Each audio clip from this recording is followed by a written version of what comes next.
जय मसीह के मेरे प्यारे प्रियो, आशा करती हूँ आप सब अच्छे होंगे। प्रभु आप सबको आशीष दे। मेरे प्रियो, आज हम देखेंगे यीशु की थैली और यहूदा इस्करियोती के बारे में, जो कि लिखा है यूहन्ना 12 उसका 6। उसने यो बात इसीलिए नहीं कही कि उसे कंगालों की चिंता थी, परंतु इसीलिए कि वो चोर था और उसके पास उसकी थैली रहती थी और उसमें से जो कुछ डाला जाता था वो निकाल लेता था। मेरे प्रियो, यहाँ यीशु मसीह फसह के 6 दिन पहले बेतनिया में आया था, जहाँ लाजर और उसकी बहनें रहती थी।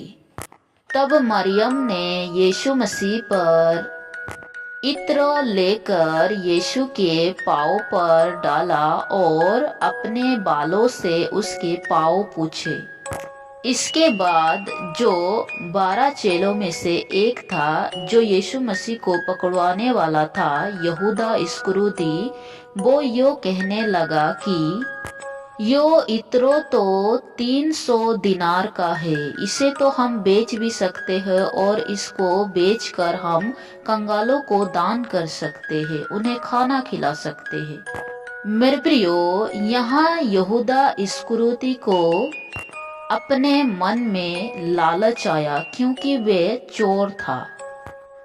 वो कंगालों के लिए नहीं बल्कि अपने लिए सोच रहा था, अगर मुझे यो इत्रो 300 दिनार का मुझे मिल गया तो मैं इसे बेचकर बहुत पैसा कमा सकता हूँ।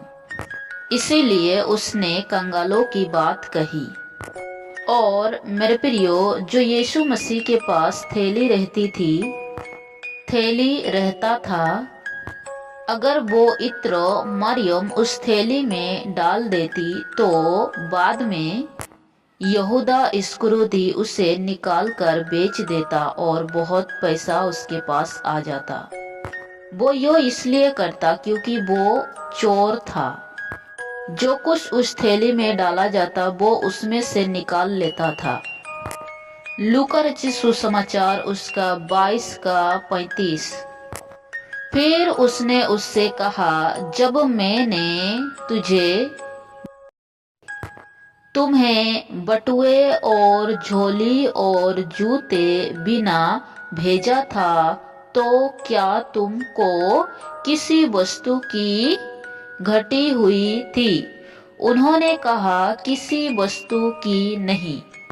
मेरे प्रियो, इस वचन से हम यो जान सकते हैं कि यीशु मसीह जो थैली लेता था या लेकर चलता था, तो उस थैली में यीशु मसीह खाने का भी सामान रखता था, ताकि रास्ते में अगर उसके चेलों में से या किसी को भूख लगी तो वे उसमें से खाकर तृप्त हो जाए। मेरे प्रियो, अगर आप दूसरों के आशीष का कारण बनना चाहते हैं तो इस वीडियो को औरों तक शेयर करें। प्रभु आप सबको आशीष दे। सबको जय मसीह की।